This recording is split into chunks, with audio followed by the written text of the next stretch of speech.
Okay, Superintendent Obang, it's 3 o'clock. We want to go ahead and get our continuation of learning webinar kicked off. Do a couple of housekeeping items. My name is Russ Ellick, everybody. Thanks for tuning in. I do communication in the district, and we have our curriculum director, Stephanie Phillips, along with Superintendent Obang. Just wanted to remind people that today's webinar is being recorded. So if you misheard something or want to hear something that Stephanie or Superintendent say, you can find that stream on YouTube. You can rewind it, watch it again. We're not going to be accepting questions during this time, but if when this ends, hopefully we'll be addressing some of your questions throughout the webinar.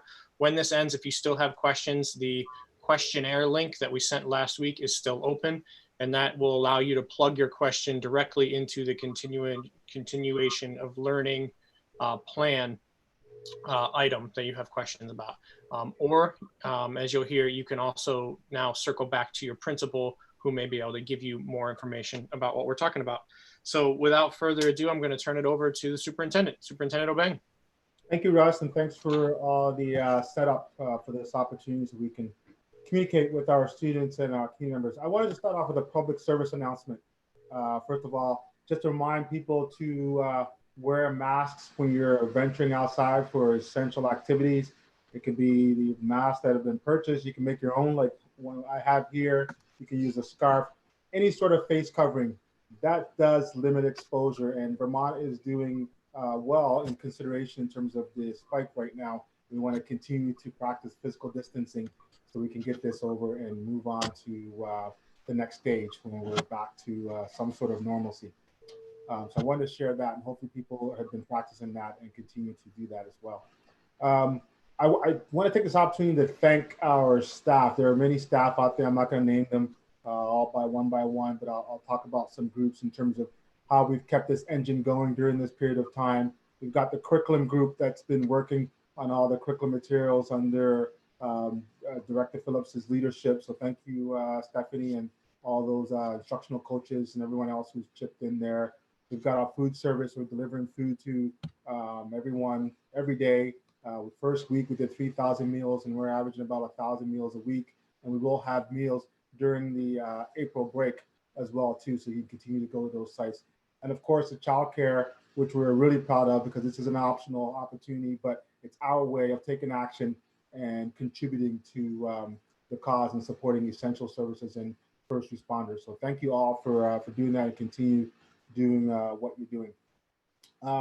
We're going to share some information with you, and I want to give you a little bit of an agenda so you kind of know how we're going to progress. I'm going to give some remarks around, we've received a lot of questions around maintenance of learning and continuity of learning and where we're going next in the continuity of learning in the next week. So I'm going to attempt to answer some questions, and in the presentation itself from Director Phillips will respond to some questions as well too. And then anything else that's left out, either we haven't had the opportunity to receive any clear guidance from the AOE or hasn't reached that stage yet. So that's the process. So I'm going to speak for a little bit, and then Director Phillips will do a little presentation and have some information for you. So let me start by first saying these are not normal times for sure, and everyone sort of acknowledged that. So therefore, the programming for our students are not going to be normal. So we have to kind of think of that from that perspective. I also want to reemphasize, and I think I've said it in the updates, that from my perspective, my primary focus is around the social emotional well-being of our students during this time.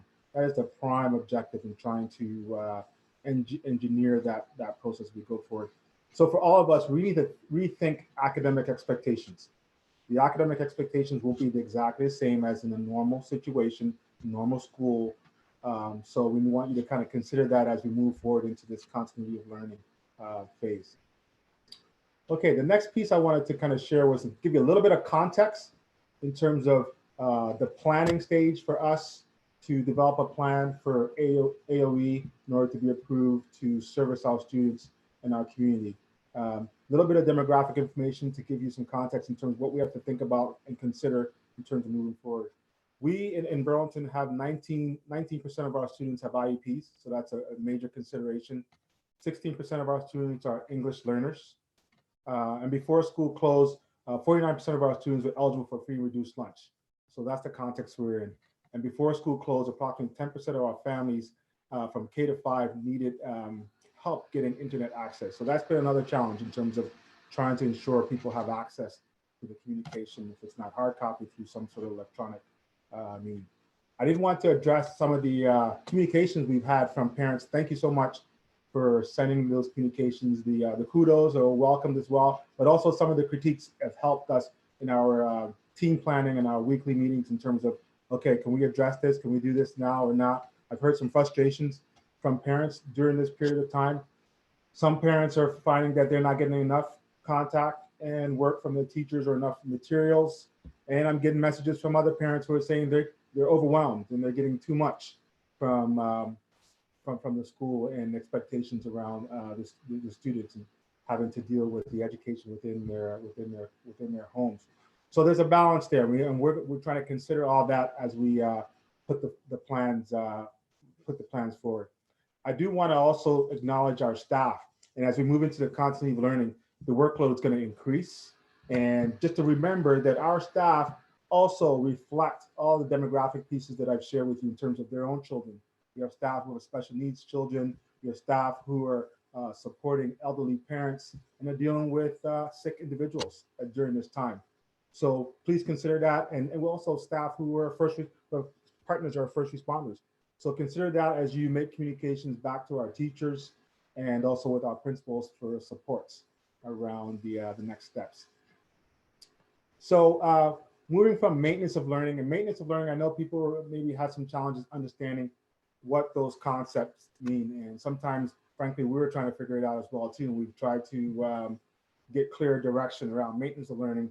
Where is that threshold and the work that we've sent? And now to continuity of learning, which means a little bit more of direct instruction and more guidance around the academic outcomes we're looking for our students. But at the same time, remember, this is not normal, so we have to rethink the academic expectations around that. So our plan is that we've sent the proposal in yesterday to the AOE. We expect to hear back within a day or two. By Monday, I would expect that we can communicate some expectations, some clear expectations around what's going to happen for the first week. And that's how we're going to address it the first week. Then the second week, you know that people are going to be off for April break. Fortunately and unfortunately, our curriculum department as well as some administrators will be working. So we'll have an opportunity to review the feedback from our teachers and from our staff and from our community members and from students and look at how we need to refine the second week for when you return for continuity of learning. So the first week, I suspect might be a little bit bumpy, trying to figure out some different pieces. And then as we move forward, it'll get progressively better, I'm sure. There are some concerns I have around student cohorts and particularly our EL cohorts and our special education cohorts. These cohorts, remote learning does not translate very easily as you would in a regular setting. And so within this context of remote learning, we're trying to offer similar service as in the general education. Excuse me, primarily the way we are going to do that is staying connected to families through this process. Now, I'm going to take a little bit of time just to share with you just a few nuggets around what it'll look like at each sort of panel for EL, and then talk about special ed through student support services as well too. So bear with me, you can kind of compare that to what will similar in the general education. So for K to 5, for EL, for beginner students in the STEP programs, 2 classroom teachers in this program will prepare activities along with a dedicated EL teacher, which are designated specifically to help move students forward in reading and math. So that's the focus. In the middle school level, for beginners to English at the middle school level, EL teachers will prepare and deliver most of the learning activities, working directly with EL students as much as possible. So for immediate or advanced English speakers, EL teachers will review the lessons and offer students guidance, such as offering an alternative website or pre-teaching some vocabulary, or offering EL students a different way to show their understanding.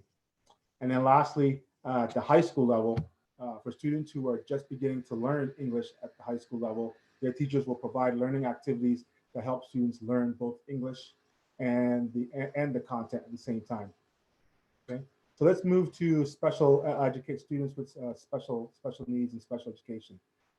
All students in special education have remote learning plans, and I'm proud to say our Student Support Services department develops over 700 plans to address remote learning for this process. So we've got a great start in moving forward with that. Students who fall in the category of pre-K, Student Support Services available to provide consultation to parents, video modeling, and asynchronous learning opportunities.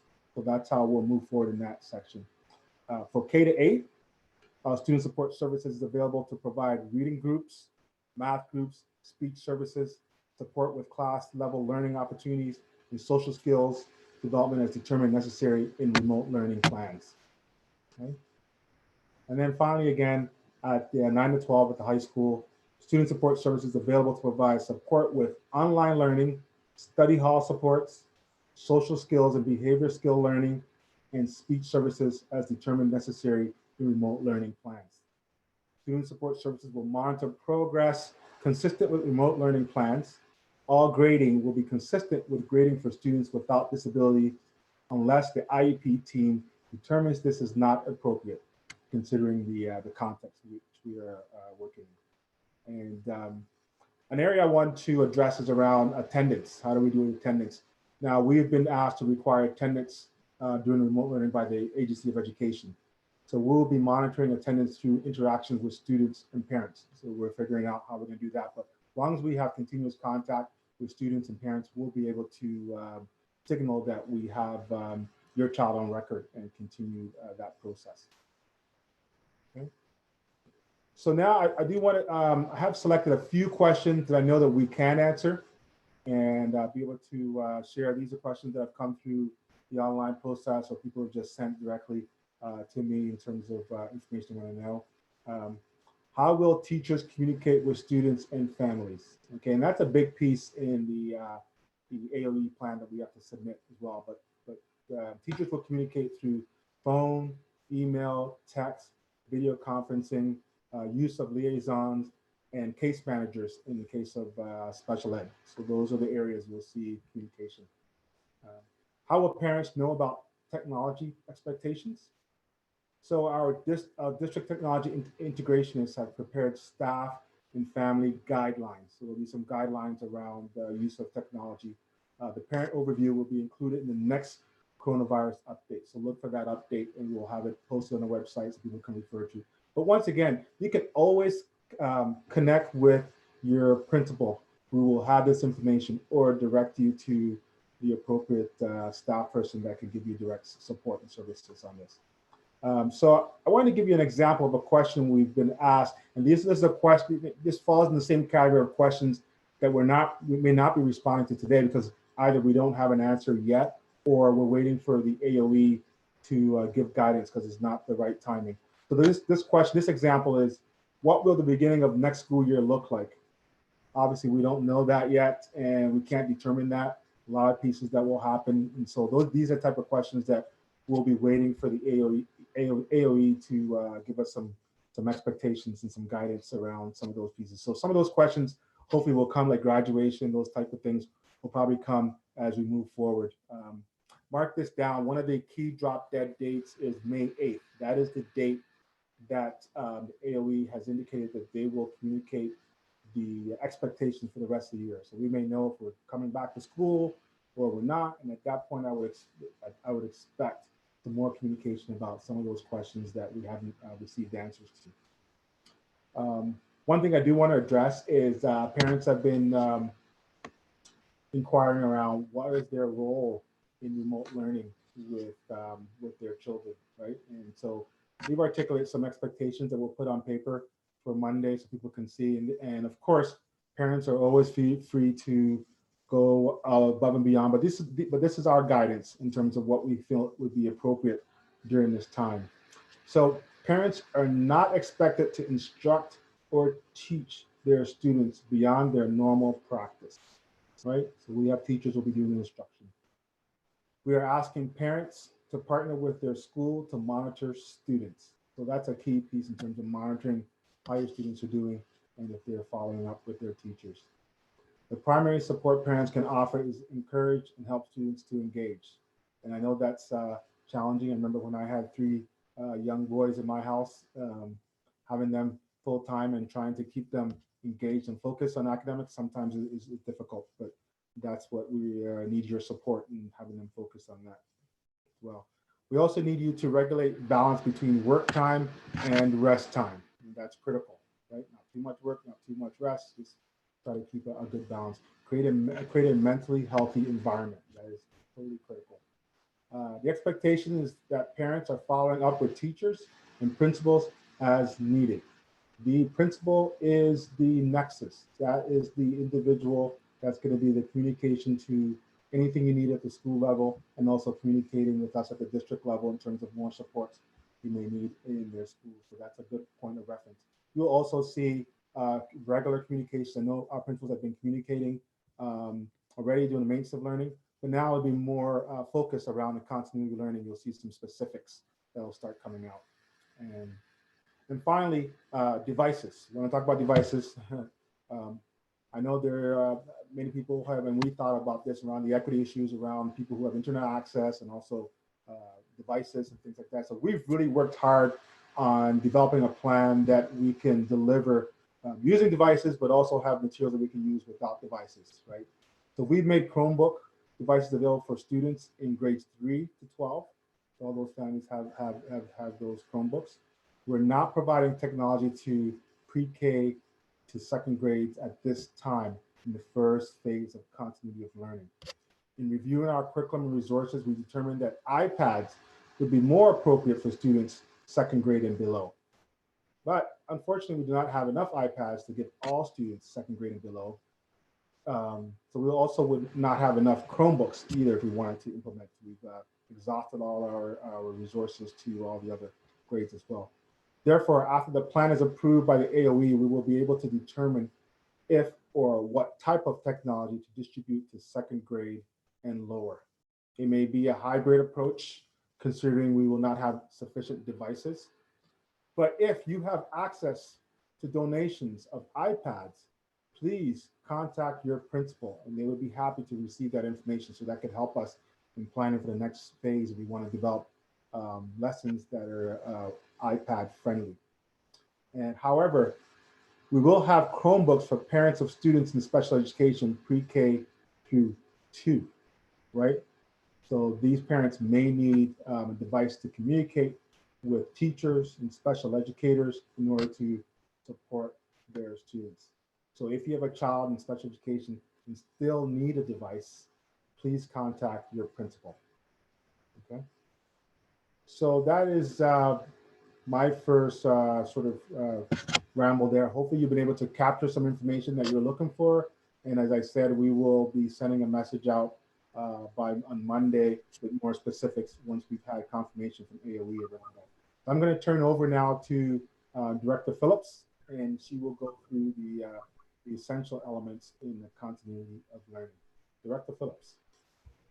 Thank you, Superintendent Obang. So for the second phase of the presentation, I will be taking you through the continuity of learning phase, and that will have really 2 parts. One, I'll be sharing with you the guidelines that we have received from the Agency of Education, and also talking to you about our plans for implementation here in the Burlington School District.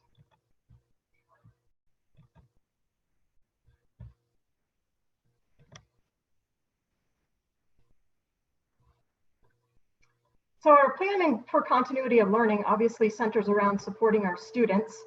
And just to give you a little bit of foundational information, building off of what Superintendent Obang just shared, since we entered the period of remote shutdown, we have been in what's known as the maintenance of learning phase. And so under the maintenance of learning phase, students were provided with learning opportunities that really allowed them to practice concepts that they had already been provided in their instruction. So it was an opportunity for us to partner with our students and with our families to provide those flexible optional learning opportunities. What I'm going to focus on talking to you about in this presentation is the phase that we move into under continuity of learning. So the maintenance of learning period started at the time of the shutdown and extends through tomorrow, April 10th. Beginning on Monday, April 13th, we're moving into our continuity of learning phase. The guidance that we received from the Agency of Education that was released on April 1st asks all of us in Vermont as part of the greater education community to really focus our work on, one, supporting the overall well-being of our students and families, and then providing a plan that allows us to continue student learning over this extended period. And as part of that plan, the Agency of Education has given us some pieces to think about and to incorporate into our planning purposes. So the first item is that we as a district need to really identify those critical standards, those critical proficiencies for student learning from now until the end of the year. As Superintendent Obang mentioned, this period of remote learning is different than when we're in a traditional classroom environment. So this is an opportunity to look at our curriculum and to really determine what are going to be those most critical pieces that we will focus on during the remote shutdown. So we'll have to think about those curricular expectations that will guide our work for the rest of the year. In addition, the Agency of Education has asked us to keep what they call 4 guiding principles in mind as we do this work. So those guiding principles include health and safety, equity, relationships, and remote learning. And here's just a little bit more about each of those guiding principles. So health and safety, obviously our top priority is the well-being of our students and their families. In addition to that, when we do this work, we need to be thinking about the equity. In all of the work focused on curriculum, we're really thinking about all of our students.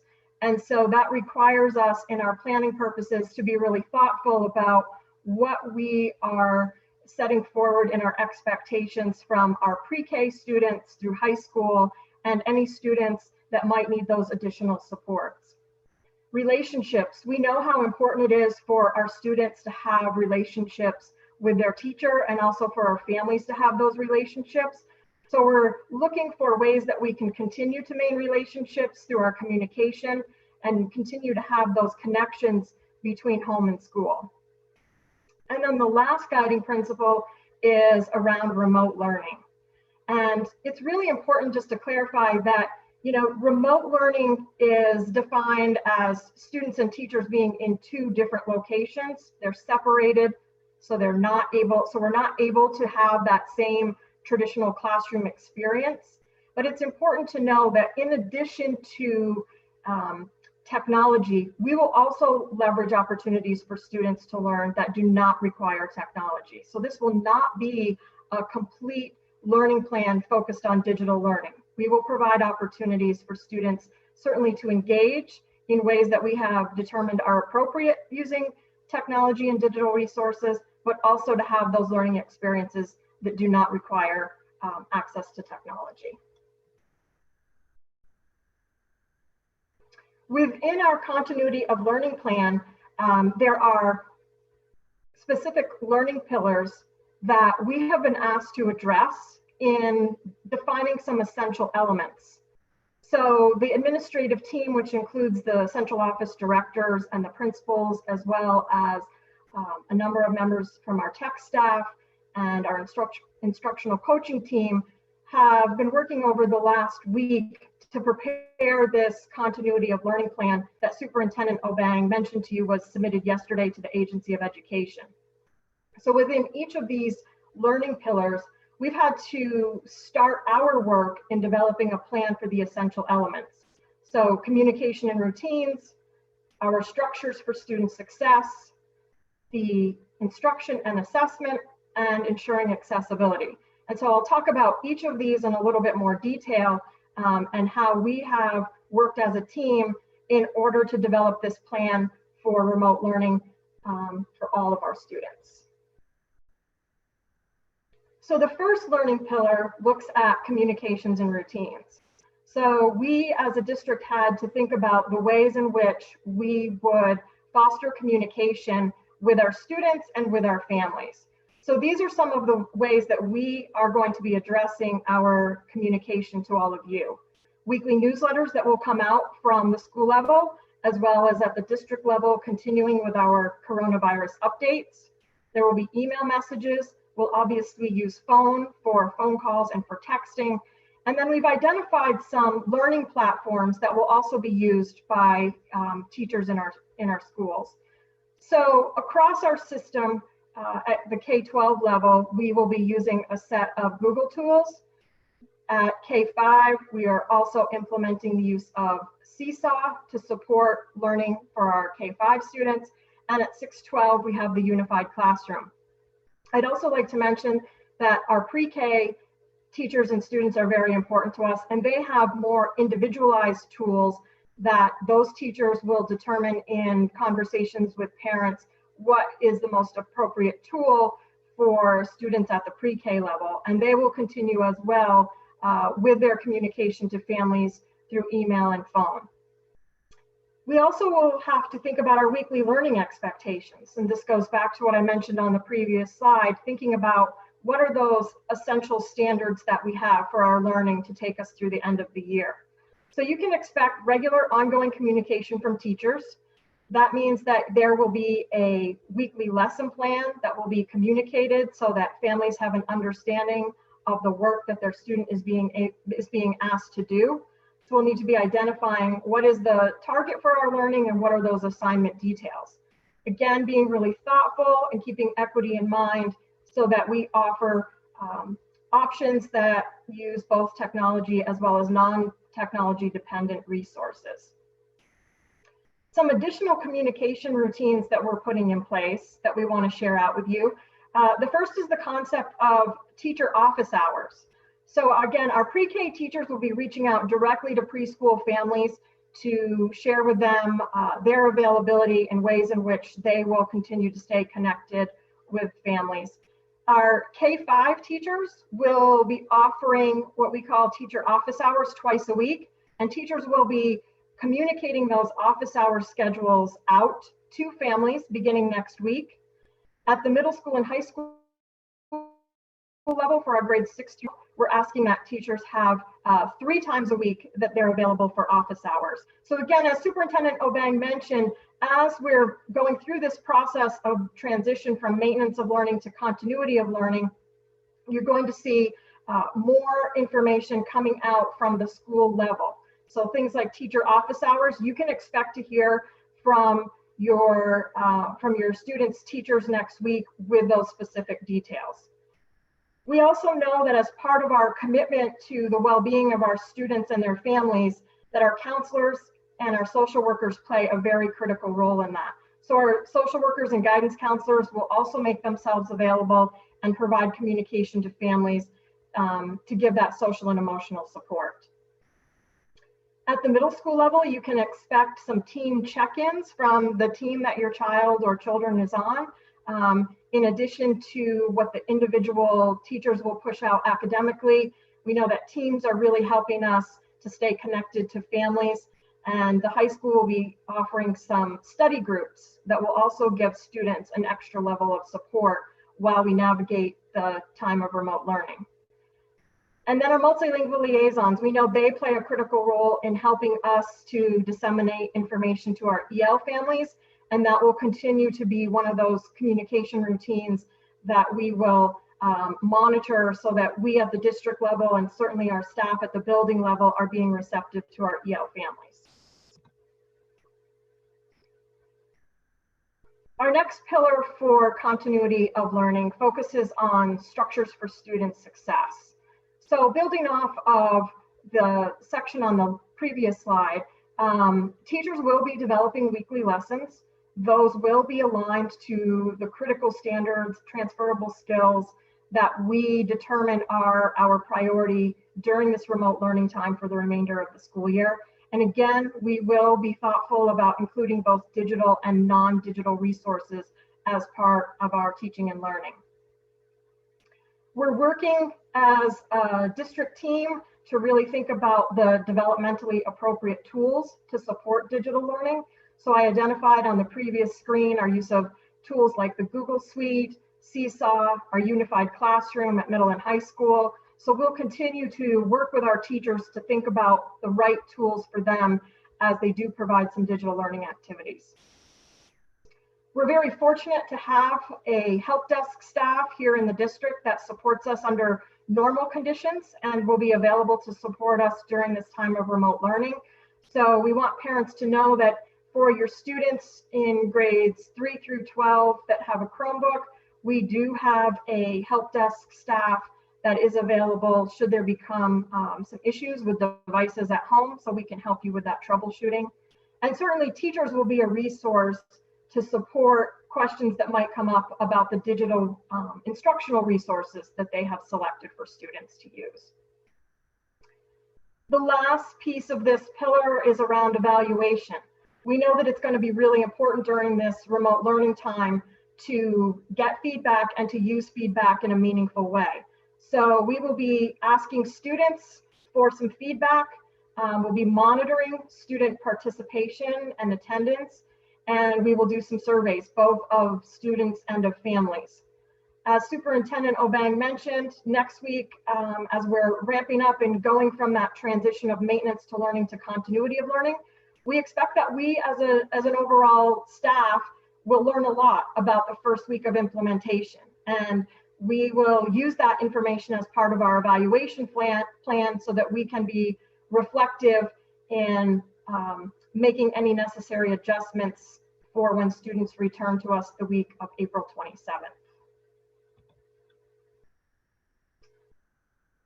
Our next pillar focuses on instruction and assessment. So we are currently, teachers have already started some work, and we will be continuing this work on an ongoing basis to look at our district curriculum documents and to determine what are those standards and proficiencies as well as transferable skills that should really guide our work for the remainder of the year. We're really taking the time to focus on those high leverage concepts to look at where we are in learning progression. So where did we get in our curriculum up to the point of shutdown, and what can we focus on at each grade level that we know is key for students to know and be able to do as we go through these next several weeks of online learning and remote learning. Lastly, we also want to develop some formative assessments. One key piece of this from the Agency of Education is around all students making progress. So we know it's going to be important that at each level, we have formative assessments that will allow us to monitor student progress. So we'll be continuing to work on those pieces. And again, opportunities for formative assessment will be part of the learning documents that you're receiving from teachers in their weekly lesson plans. We also know how important in doing this work it is to really think about collaboration. So we're providing district opportunities for teachers to work together. We've been very fortunate for a number of years in Burlington to have a professional learning community structure where teachers have been able to come together at the K-8 level on Wednesday afternoons, and to have a morning release time at the high school to do that professional learning community work. So now in our remote learning environment, we're continuing to provide those opportunities where teachers are getting together to develop their lessons, to think about their assessment. We want to make sure that we're using reflections, both from teachers and from students, to modify our instruction. And we know that this idea of remote learning and different systems of providing content for teaching, this is very new to us. And so we have to be really thoughtful about the professional development and make sure that we're providing our teachers with the information that they need to be working with students. So we'll be continuing to monitor professional development needs of teachers and look for ways that we can provide that professional development learning in this remote environment. The last of our pillars focuses on ensuring accessibility, and two really key pieces to focus on for this pillar. The first, which is referred to as FERPA, that's our Family Educational Rights and Privacy Act. Under these guidelines, we have asked teachers to use our district approved learning platforms. So again, we've talked about using the Google tools, K through 12. Elementary students will also have an opportunity to use Seesaw where it makes sense for teachers in their delivery of instruction. And then we have our unified classroom platform at the middle school and high school. We're asking that as teachers are working collaboratively to develop curriculum and think of new online resources that they think would help students and families, that we continue to use our district process to make sure that those resources are vetted by our district staff. We want to make sure that we're protecting our student privacy. And so it's really important that we take time to look at any new resources and make sure that in fact they meet the guidelines that we're expected to follow. We also know that some parents may want to opt out of our expanded use of technology, specifically in the use of video conferencing. Superintendent Obeng mentioned to you in his technology section that our technology integrationists in the district had put together some guidance for our students and families, and that will be distributed as part of the next coronavirus update. There are specific next steps in there. If you as a parent want to opt out of video conferencing, you should be reaching out to the building principal. They will collect that information and make sure that we are aware of that, make sure that teachers are aware of that. So please make sure that you look at the next coronavirus update to get the latest information we have about our use of technology in the district as it relates to teaching and learning. Under the FAPE regulations for free and appropriate public education, we have our district interventionists, our special education team, and our EL teachers working with our homeroom teachers to think about how we need to modify learning to make sure it's appropriate. You heard about some of those details in the opening remarks from Superintendent Obeng under the special education and EL sections. So we will continue to monitor those pieces of learning. We know that in special education, the case managers, special education team have worked really hard to develop learning plans. And so we will continue to use that information as we build our curriculum and learning pieces going forward. And again, we appreciate all of the work that case managers and multilingual liaisons are doing to support our students and families.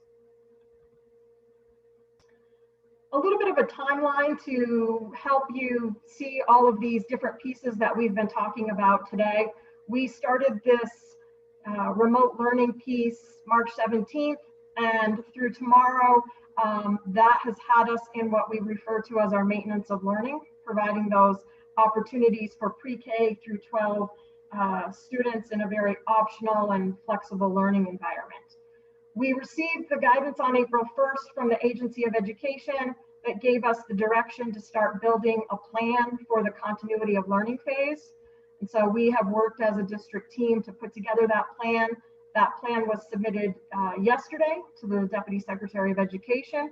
We are waiting for review and comments back.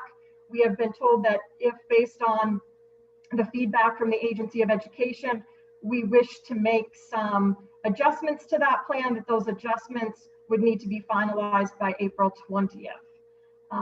One of the pieces from the Agency of Education is a commitment they have made on their part to put together a task force to support school districts with this continuity of learning phase. So we very much look forward to having that task force available as partners to us as we're navigating this remote learning phase going forward. So April 13th, the continuity of learning plan structures begin. That's the beginning of our implementation phase. As I mentioned before, you should expect to be hearing from your student's teacher or teachers next week to start laying out some of the pieces that are critical to the implementation of this phase. So things like office hours, things like communicating to you about what the lesson structure will be like that they will be sharing out, how you'll find out about resources that they're sharing via the web or via email. Also for our families that are in need of hard copy materials, what that structure will look like as well. So next week will be a big week for communication coming out to families from our classroom teachers. The week of April 20th, we will be on spring break. And again, that's a great opportunity for the administrative team to use the feedback that we get from teachers and students after our first week of continuity of learning so that we can make adjustments during that week and be prepared for when students return to us and continuity of learning continues the week of April 27th. So just one final piece to wrap up here for phase 2 of our presentation this afternoon. We just want to let families know that we are committed to not just the curriculum and instruction pieces, but also helping to take care of ourselves as a larger community with the social and emotional learning. So while much of our work has been focused on thinking about our systems of delivery for curriculum and the tools that we need in order for students to be successful with their learning for the rest of the year, we want you to know that we know that this is a challenging time for all of us as we navigate this idea of remote learning, and that we're thinking about our families and wanting them to know that we care about their social emotional well-being, and hope that we can continue to support you as a learning community with those needs. I'll send it back to you, Superintendent Obang.